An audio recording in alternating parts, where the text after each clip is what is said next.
මෙරෙන රටයි. නමුත් පරායන චන්ද්‍රරත්න අප අද පන ගැහෙන රටයි. මුළු ලොවේ රටට යටයි.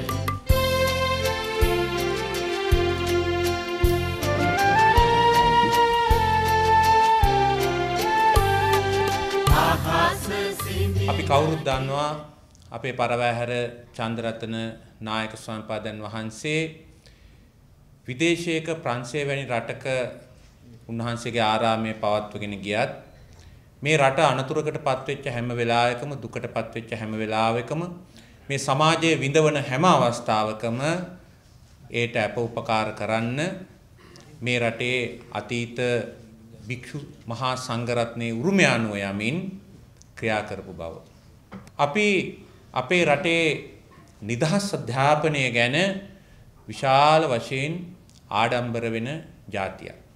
ඇත්තටම ලෝකයේ නිදහස් අධ්‍යාපනයත් නිදහස් සෞඛ්‍ය සේවයත් පවත්වගෙන යන රටවල් 10 අතරින් දුප්පත්ම රට අපේ රට. ඒ වගේම ලෝකයේ මේ අධ්‍යාපනික හා සෞඛ්‍ය දර්ශක අනුව බලනකොට ලංකාව ඉතාම ඉහළින් ඒ ශාස්ත්‍රයේ පවතින බව අපි පිළිගන්න ඕනේ.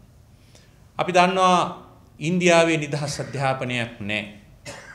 කුලහීන දරුවෝ 45%කට ඒ රටේ අධ්‍යාපනය ලබන්න ඊට කඩක් ලබා දෙන්නේ නැහැ. මේ මෑතදිත් කුලහීන දරුවන්ගේ විශාල උද්ඝෝෂණයක් පැවැත්වුණා ඒ රටේ අධ්‍යාපන අයිතිය වෙනුවෙන්. මේ මෑතදිත් දිල්ලියේ විශාල උද්ඝෝෂණයක් ඇති වුණා හින්දි බසින් සිවිල් සේවාවේ විභාගය ලියන්න අවසර දෙන්න කියලා. ඉන්දියාවේ පැත්තෙන් තාමත් කොච්චර උදම් මැනුවත් ගාන්ධිතුමාලා ගැන කොච්චර කතා පැවැත්වුවත් නිදහස් රටක් නෙවෙයි. ඉන්දියාවේ රජයේ පාසල් හරක් මඩු වලට සමානයි. මම කීපයකට ගිහින් තියෙනවා හරක් මඩු ගානට වැටලා තියෙනවා. ඒ රටේ ධනෙ තියන අයට පමණයි අධ්‍යාපනයේ අයිතිය තියෙන්නේ. ඒ වගේම අපේ අල්ලපු තවත් රටවල විශාල වශයෙන් මේ කාන්තාවන්ට දැරිවියන්ට අධ්‍යාපනය අහිමි කරලා තියෙනවා. අපි දන්නවා අපේ පාකිස්තාන් රටේ මලාලා දැරිවිය ගෙන යන අරගලේ.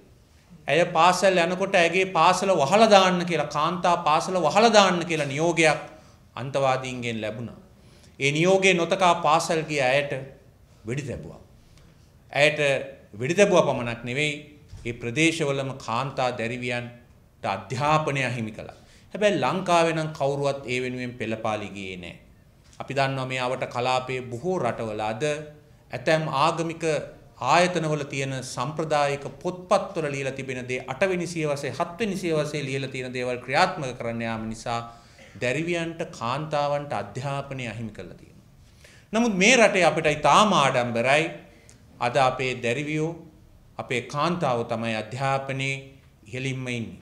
විශ්වවිද්‍යාලවල සාතිශය බහුතරයක් අද කාන්තාවෝ වෛද්‍ය වෘත්තියේ නීතිඥ වෘත්තියේ ඒ වගේම අධිකරණ සේවාවල අද වෙනකොට ග්‍රාම සේවක නිලධාරියාගෙන් ඉඳන් පරිපාලන නිලධාරීන්ගෙන් ඉඳන් අමාත්‍යාංශ ලේකම්වරු දක්වා සාතිශය බහුතරයක් අද කාන්තාවන් තමයි ඉන්නේ. ඒ නිසා අපට මේ රටේ අධ්‍යාපනය ගැන සෑම දර්ශකයකින්ම බැලුවම අපට ආඩම්බර වෙන්න පුළුවන්. මේ රටේ අද සෑම තැනකම විදුලිය, දුරකථන පහසුකම, අධ්‍යාපන පහසුකම, සෞඛ්‍ය පහසුකම තිබෙනවා කියලා. නමුත් මේ රට ඇතුලේ ඒ අධ්‍යාපනයේ විවිධ විෂම ක්‍රියාකලාපයන්, ක්‍රියාදාමයන්, සමාජ ක්‍රියාදාමයන් ක්‍රියාත්මක වෙනවා.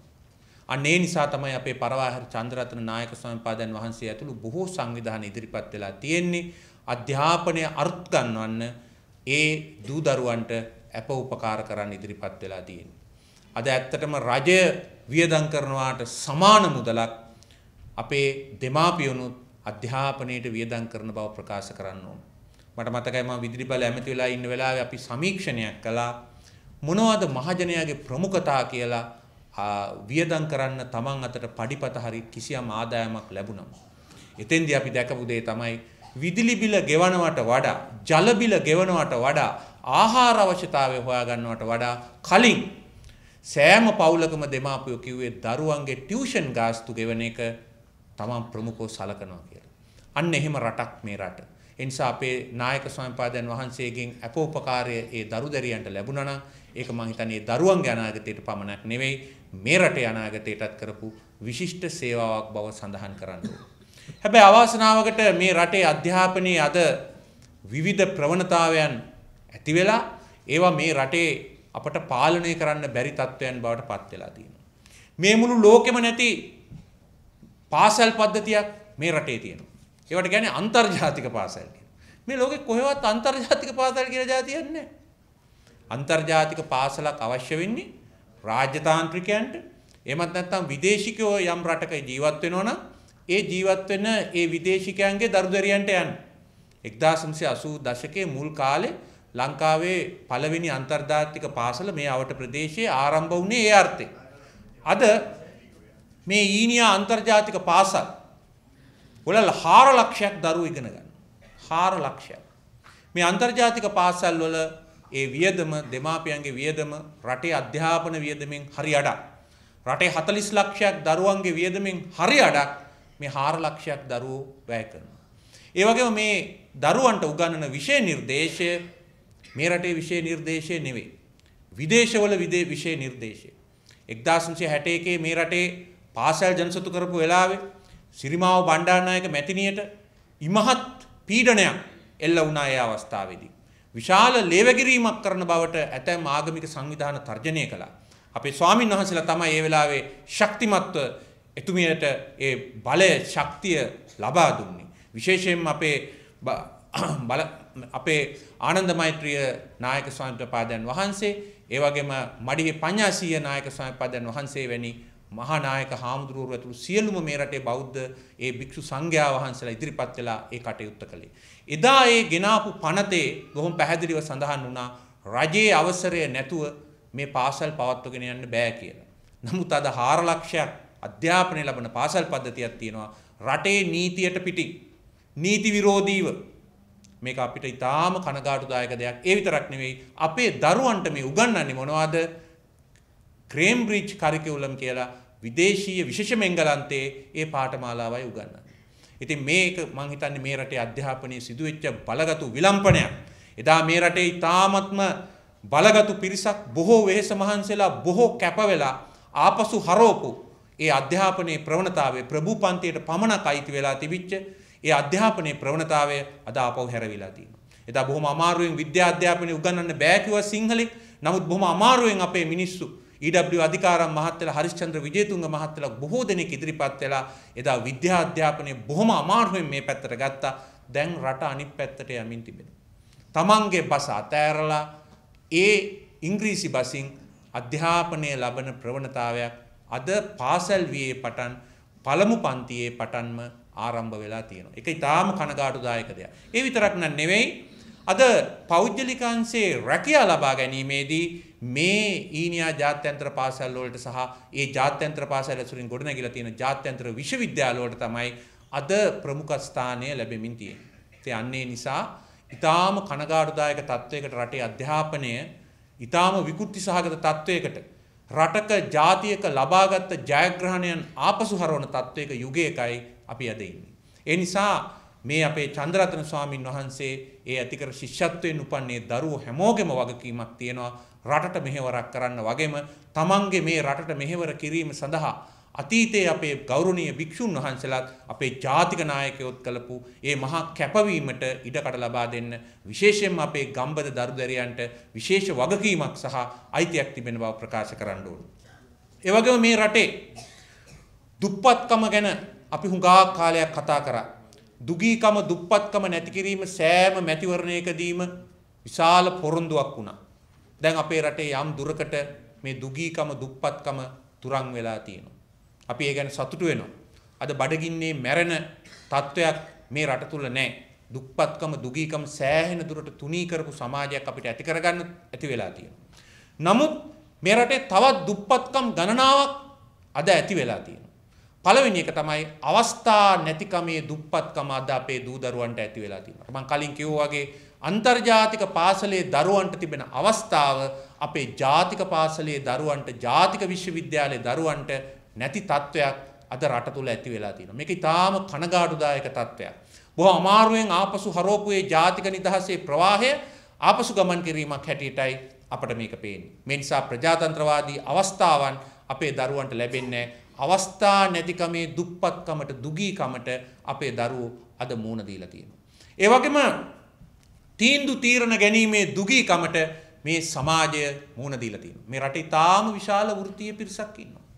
අපේ ආමතුරුනේ තාම කනගාටුයි කියන්නේ මේ රටේ අද ශ්‍රම බල කායෙන් 4න් 1 25% ඉන්නේ විදේශගතවයි.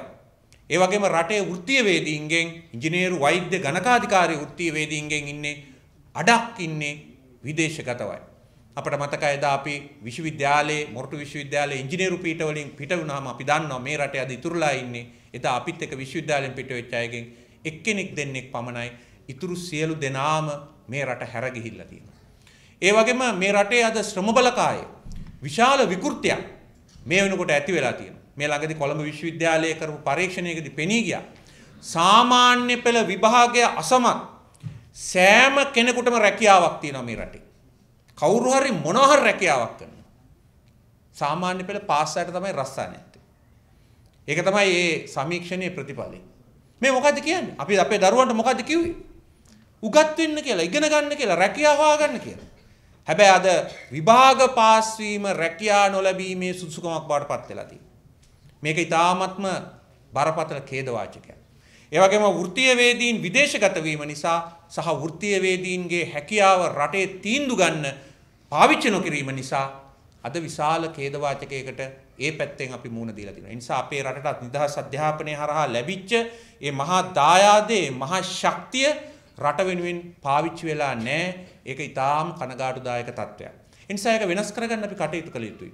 විශේෂයෙන් මේ රටේ අධ්‍යාපනයේ මහා පෙරලියක් කරපු අපේ බෞද්ධ භික්ෂුන් වහන්සේලා ඇතුළු මේ සියලුම දෙනා ඒ වෙනුවෙන් අවධානය යොමු කරලා මේ අපේ මිනිස්සුන්ගේ ඔලුගඩිවල පවතින බොල් අදහස් ඉවත් කරලා රට ඉදිරියට ගෙනියන්න කටයුතු කළ යුතු අවස්ථාවකට යුගයකට පැමිණ තිබෙනවායි කියලා අපේ මේ අද ශිෂ්‍යත්වලාභී අපේ දූ දරුවන් සියලු දෙනාටමත් ඒ දෙමාපියන් සියලු දෙනාටමත් අපි මතක් කරන්න ඕනේ. ඒ වගේම මේ රටේ අද ජනගහනමේ ගැටලුව ජනගහනමේ ප්‍රශ්නයක් ඇති වෙලා තියෙනවා. ඒ මොකද මේ රට අද වේගෙන් වියපත් වෙමින් තිබෙන රටක්. රටේ දරුවන්ගේ ජනගහනය එන්නම අඩු වෙගෙන යනවා. 1960 ගණන් වල තිබිච්ච තත්ත්වය වගේ නෙවෙයි අද රටේ ජනගහනමේ තත්ත්වය. රටේ ජනගහනයේ සමස්තයක් හැටියට වර්ධනය වීම 100%ටත් අඩු තත්ත්වයකටපත් වෙලා තියෙනවා. සිංහල ජනතාවගේ ජනගහන වර්ධනය 0.74ට වැටලා තියෙනවා. සිංහල ජනගහනය මේ ආකාරයට දෙගුණයක් වෙන්න වසර 160ක් ගත වෙනවා. නමුත් මම බොහොම වගකීමෙන් කියනවා මේ තමයි අන්තිම සියවස මේ රටේ සිංහල ජනතාව බහුතරයක් හැටියට ජීවත් වෙන්නේ. වසර දසදහස් ගානක ඉතිහාසයක් ගැන කතා කරන, ලේන් රනින් යකඩින් ගලින් කරපු ඉතිහාසයක් ගැන ආඩම්බර වෙන මේ ජාතියේ අන්තිම සියවසයි මේ ගෙවෙමින් තිබෙන්නේ. අපි දකිනවා ඉරාකේ, අපි දකිනවා ඇෆ්ගනිස්තානයේ, අපි දකිනවා සිරියාවේ අන්‍යාගමික පිරිස් වලට යම් යම් අන්තවාදී මූලධර්මවාදී පිරිස් අද කරන බලපෑම්. ඒ තමන්ගේ ආගම ධර්මයට ආවේ නැත්තම් බදු ගෙවන්න වෙන, එහෙම නැත්තම් අමුයෙන් වැළලෙන්න වෙන, හිස ගසා දමන ඒ ප්‍රවණතාවය අපි දැකලා තියෙනවා. ඒවට විරුද්ධව කවුරුත් පෙළපාලියන්නේ නැහැ. ඒ යුගය මේ රටේ ආරම්භෙන්න නියමිතයි. මේ යන ක්‍රමවේදය ඒකයි. සංස්කෘතික බෙදුම්වාදය අපිට රටේ හැමතැනම අද පේනවා. ඇඳුමින්, පැළඳුමින්, කෑමෙන්, බීමෙන්, බැංකු කටයුතු වලින්, ආර්ථිකයේ මේ සෑම තැනකම ඒ සමාජ බෙදුම්වාදය ක්‍රියාත්මකයි. අපි එක බෙදුම්වාදයක් පරාජය කළා. නමුත් අනික් බෙදුම්වාදය බොහොම බලගතුව ඉදිරියට යන තත්ත්වයක් අද අපිට පේනවා. මේ රටේ මාධ්‍ය ගත්තත්, මේ රටේ සමාජය ගත්තත්, මේ රටේ දේශපාලනය ගත්තත් අද මේ අන්තවාදී කල්ලි කණ්ඩායම් වල සමාජ බෙදුම්වාදයේ ගොදුරු බවට පත් වෙලා තියෙනවා. ඒකේ තේරුම තවත් දශක කීපකින් අපටත් අර සිරියාවේ, ඉරාකයේ ඇසෙන අඳෝනාවල හඬ මේ රට ඇතුලේ හැදෙන්න පුළුවන්. අන්න ඒ නිසා අපේ නායක ස්වාමීපාදයන් වහන්සේ විසින් මේ දියත් කළ තියෙන මේ පසවි ක්‍රියාවලිය තමයි අපට අනාගතයක් වෙන්නේ. නැත්තම් අපිට මේ රට ඇතුළෙම වහලුන් වීමට වෙන යුගය වැඩි ඈතක නොවන බව අපට සියලු දෙනාම අවබෝධ කරගත යුතුයි. අද මේ රටේ කාන්තාවන් පිරිමින්ට වඩා වැඩි 6 ලක්ෂයක්. මේ රටේ කාන්තාවන් ඉන්නවා 6 ලක්ෂයක්.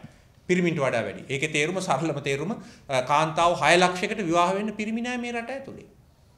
රටේ බරපතල ප්‍රශ්නයක්. 1960 ගණන් වල 70 ගණන් වල 80 ගණන් වල මේ රටේ පිරිමි වැඩි. නමුත් අද කාන්තාව 6 ලක්ෂයක් එතන වැඩියෙන් ඉන්නවා. ඒ වගේම දරුවොන් වෙනුවට වැඩිපුර වැඩිහිටියන් වියපත් වෙච්ච පිරිස ඉන්නවා. අපි බොහොම ආඩම්බරයි අපේ ආයු කාලය බටහිර ලෝකයේ තත්ත්වයටම අදපත් වෙලා තියෙනවා. සාක්ෂරතාවය බටහිර ලෝකෙම තත්ත්වයටපත් වෙලා තියෙනවා. හැබැයි අර වියපත් වීමේ ප්‍රවණතාවයත් බටහිර ලෝකයේ තත්ත්වයටමපත් වෙලා තියෙනවා. දැන් මේ ප්‍රංශයේ ජීවත් වෙන අපේ හාමුදුරුවෝ අපි සියලු දෙනා දන්නා පසුගියදා යුරෝපීය පාර්ලිමේන්තු මැතිවරණයේ වෙලාවේ ප්‍රංශයේ අර මාරි ලූපෙන් මැතිණිය එහෙම කියපු කතා. මේක මේ අපේ රටේ ප්‍රශ්නයක් විතරක් නෙවෙයි මේක මේ ලෝකේම ප්‍රශ්නයක්. ජාතිය වඳ වීගෙන යනවා අන්‍ය ජාතීන් බලවත් වෙනවා කියන එක තමයි යුරෝපයේ සෑම තැනකම ඇහිච්ච අඬ. ඒක මේ රට ඇතුළෙත් අපිට බොහොම කනගාටුවෙන් වුණත් මතක් කරන්න වෙලා තියෙන දෙයක්. මොකද මේ වැඩිහිටි ජනගහනය කොහොමද අනාගතේ නඩත්තු කරගන්නේ? තරුණ ජනගහනයක් නැති වුණොත් ශ්‍රම බලකායට මොකද වෙන්නේ? අදටත් තියෙන මේ භයානක ශ්‍රම හිඟේ කොහොමද මගහරවගන්නේ කියන එක බරපතල ප්‍රශ්නයක්. අද මේ රට ඇතුලේ ලක්ෂ 2ක් විදේශිකයෝ වැඩ කරනවා. අපි ජායල ඒ පැත්තේ ගිහිල්ලා බැලුවා නම් වානේ කර්මාන්ත ශාලාවල එක ශ්‍රී ලාංකිකයෙක් වැඩ කරන්නේ නැහැ. අම්පාරේ ගොයන් කපන්නේ විදේශිකයෝ. කිලිනොච්චියෝ හේන් කොටන්නේ විදේශිකයෝ. ශ්‍රමය වැය කරන බර වැඩ කරන කොතනද ඒ හැම තැනකම ඉන්නේ විදේශිකයෝ. මාලදිවයිනේ ජනගහනය 3,50,000යි. ඒකෙන් 56,000ක්ම ජීවත් වෙන්නේ ලංකාවේ. ඒ වගේම මේ අද ඇති කරලා තියෙන මේ අලුත් සංචාරක වීසා ක්‍රමය නිසා අද විශාල වශයෙන් පාකිස්තානෙන්, ඉන්දියාවෙන්, බංගලිදේශෙන්, ඉතින් අප්‍රිකාවෙන් අතිවිශාල පිරිස් ලංකාවට ඇතුල් වෙලා තියෙනවා. එහා අපව යන්නේ. අද බැලුවම අනාථයෝ පාකිස්තානයේ ක්‍රිස්තියානි අනාථයෝ, පාකිස්තානයේ මුස්ලිම් අනාථයෝ, අප්‍රිකාවේ ක්‍රිස්තියානි අනාථයෝ, අරාබියේ ක්‍රිස්තියානි අනාථයෝ, බෝකෝ හරාම් ව්‍යාපාරයේ පහර දෙන නයිජීරියාවේ අනාථයෝ මේ ඔක්කොගේම අනාථාගාරයක් බවට මේ රටපත් වෙලා තියෙනවා. මම දන්නේ නැහැ කිසිදෙනෙක් දන්නවද කියලා මේක. ලක්ෂ සංඛ්‍යාත පිරිසක් අද නීති විරෝධීව හැසිරෙන තැනක් බවට රටපත් වෙලා තියෙනවා. මත්ද්‍රව්‍ය ජාවාරම්කාරයෝ, ඒ වගේම අපරාධකාරයෝ, යුද අපරාධකාරයෝ, ත්‍රස්තවාදීන්, මූලධර්මවාදීන් රටට ඇතුල් වෙලා තියෙනවා. ඒ අය විවිධ රැකියාවල් නියැලෙනවා. ඒ නිසා මේ ශ්‍රම බල කාය පිළිබඳ ප්‍රශ්නේ අපි ජනගහනය පිළිබඳ ප්‍රශ්නේ අපි විසඳගත්තේ නැත්නම් මේ ලිහිල් සංචාරක ව්‍යාපාරය පුළුල් කරනවා කියලා ගෙනාපු මේ ලිහිල් සංචාරක නීති රීති අපි වෙනස් කරගත්තේ නැත්නම් මේ රට තව බොහොම සුළු කලකින් අන්තවාදී පිරිස් අතරපත් වෙනවා. ඒක වළක්වන්න බෑ. ඒක වළක්වන්න බෑ. ඒ නිසා අපි අපේ ජනගහනය ගැන, අපේ දූ දරුවන් ගැන, අපේ අනාගතය ගැන මීට වඩා ශක්තිමත්ව, මීට වඩා එඩිතරව බැලිය යුතු යුගය කාලය ලැබිලා තිබෙනවා. වැනි කටයුතු කිරීම විසින් කිසිම ප්‍රශ්නයක් විසඳෙන්නේ නැති බව පැහැදිලි. මොකද අන්තවාදය තමන්ගේ ක්‍රියාමාර්ග සඳහා වැනිමින් ක්‍රියා කරන්නේ නැති නිසා. ඒ නිසා මේ රට ඊටාම පැරණි රටක් මේ ලෝකේ. මේ බස මේ ලෝකේ ඊටාම පැරණි බසක්. මේ බස කවුරු මොනවා කිව්වත් වසර 3000ක පමණ කාලයක් එක රටක එක ජාතියක් වැඩිම කාලයක් භාවිතා කරපු බස. තවත් භාෂාවන් 6000කට අධික ප්‍රමාණයක් ලෝකේ තියෙනවා. හැබැයි මේ බස ඒ අය අතරින් පැරණිතම ඒ වගේම ශ්‍රේෂ්ඨතම බසක්. ඒ වගේම මේ රට ඇතුලේ පමණයි මේ ශාසනය වසර 2300ක් අපි අඛණ්ඩව මේ පුංචි රට ඇතුලේ පවත්වාගෙන ගියේ. මේ ශාසනය පැතිරී ගිය සෑම රටකම බලහත්කාරය විසින්, හිංසාව විසින්, ජනගහන වර්ධනය විසින් ඒ ශාසනය අහිමි වෙලා යද්දි, මාලදිවයිනේ තිබිච්ච සම්බුද්ධ ශාසනය අහිමි වෙලා යද්දි, වර්තමාන පාකිස්තාන, ඇෆ්ගනිස්තාන ප්‍රදේශවල තිබිච්ච ගාන්ධාර බුදුදහම අතුරුදහන් වෙලා යද්දි, බංගලිදේශයේ, ඉන්දියාවේ, ඒ වගේම අනිත් පැත්තෙන් ඉන්දුනීසියාවේ, මැලේසියාවේ තිබිච්ච බුදුදහම අතුරුදහන් වෙලා යද්දි, පිලිපීනයේ බුදුදහම අතුරුදහන් වෙලා යද්දි, චීනයේ තිබිච්ච බුදුදහම අතුරුදහන් කරද්දි මේ රටේ පමණයි ඒ දහම අපි ආරක්ෂා කරගත්තේ. ඒ නිසා ඒ දහම ඉදිරියට ගෙන යාමේ වගකීමත් අපේ දූ දරුවන්ට අපට පැවරෙනවා. ඒ නිසා මම හිතන්නේ මේ රට හුඟක් අරුතෙන් ඉතා වාසනාවන්ත රටක් වුණාට තවත් පැතිවලින් ඊටාම බියකරු අනාගතයකට අපි පියවර මනමින් තිබෙන නිසා අපේ ස්වාමින් වහන්සේ අද අලුත් තේමාවකට ඒ ශිෂ්‍යත්ව වැඩපිළිවෙල ගෙන ගියා. මේ රටේ ජනගහනයේ ශ්‍රම බලකායේ ඇති වෙලා තියෙන මේ ප්‍රශ්න විසඳා ගැනීම මම හිතන්නේ ඒකින් ඔබට අරන් ගිහිල්ලා යෝධ සමාජ ව්‍යාපාරය, දේශපාලන ව්‍යාපාරයක් බවට පත් කරගත යුතු කාලය එළඹිලා තිබෙනවා කියලා. ඒ නිසා අපේ නායක හාමුදුරුවෝ ප්‍රංශයේ සිට මේ රටට කරපු ඒ මහා මෙහෙවරත් ප්‍රංශයේ ඇතුළු යුරෝපා රටවල ජීවත් වෙන ශ්‍රී ලාංකිකයන් පසුගිය කාලය තුල අතිවිශාල මෙහෙවරක් කළා. ඒ රටවල් වල විශේෂයෙන්ම ප්‍රංශයේ, ඉතාලිය වැනි රටවල් වල මේ ත්‍රස්තවාදීන් ඒ රටවල් වල ගෙන ගිය විශාල මතවාදී ව්‍යාපාරය පරාජය කරන්න.